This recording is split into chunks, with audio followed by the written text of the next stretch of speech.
Welcome to 108. Vishwaksen Gaami సినిమాకు mixed talk వచ్చిన సంగతి తెలిసింది. స్లోగా ఉందని, కాస్త ఇల్లాజికల్గా ఉందని మెయిన్ కంప్లైంట్. సినిమా మాత్రం టెక్నికల్గా ఎంతో బ్రిలియంట్ అని అంతా కొట్టేస్తున్నారు. ఒక్కసారైనా గామిని థియేటర్లో ఎక్స్పీరియన్స్ చేయాల్సింది అని అంటున్నారు. ఆ విజువల్స్, ఆ ఆర్ఆర్ఆర్ సౌండింగ్ కోసమైనా గామిని చూడాల్సింది అని సినిమాను చూసిన ఆడియన్స్ చెప్తున్నారు.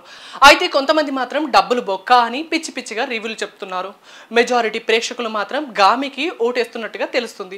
మొదటి రోజే ఈ చిత్రానికి 9 కోట్లకు పైగా గ్రాస్ వచ్చింది. రెండో రోజు 6 కోట్లకు పైగా గ్రాస్ వచ్చినట్లు సమాచారం. 2 రోజుల్లో 15 కోట్లకు పైగా గ్రాస్ వచ్చింది. ఇక మూడో రోజు అంటే ఆదివారం కూడా గామికి మంచి వసూళ్లు వచ్చాయని ట్రేడ్ వర్గాలు చెప్తున్నాయి. ఆల్రెడీ కొన్ని చోట్ల ఇప్పటికే బ్రేక్ ఈవెంట్ అయిందని అంటున్నారు. నైజాం వంటి ఏరియాల్లో ఆల్రెడీ బ్రేక్ ఈవెంట్ మార్క్ కొట్టేసిందని తెలుస్తుంది. నైజాం ఏరియాల్లో 2.5 కోట్లు రాబట్టిన బ్రేక్ ఈవెంట్ చేసిందని చెప్తున్నారు. ఇక ఓవర్సీస్ లోను విశ్వక్సేన్ రేర్ రికార్డ్ క్రియేట్ చేసేలా ఉంది. ఆల్రెడీ ఇప్పటికే $4 లక్షల కలెక్ట్ చేసినట్టుగా తెలుస్తుంది. చూస్తుంటే రేపటికల్లా 500,000 క్లబ్ లో జాయిన్ అయ్యేలా ఉంది. ఈ రేంజ్ లో విశ్వక్సేన్ సినిమాలు ఎప్పుడూ వసూలు చేయలేదు. కానీ ఒక ప్రయోగాత్మకమైన చిత్రమైన గామితో ఇదంతా చేశాడు విశ్వక్సేన్.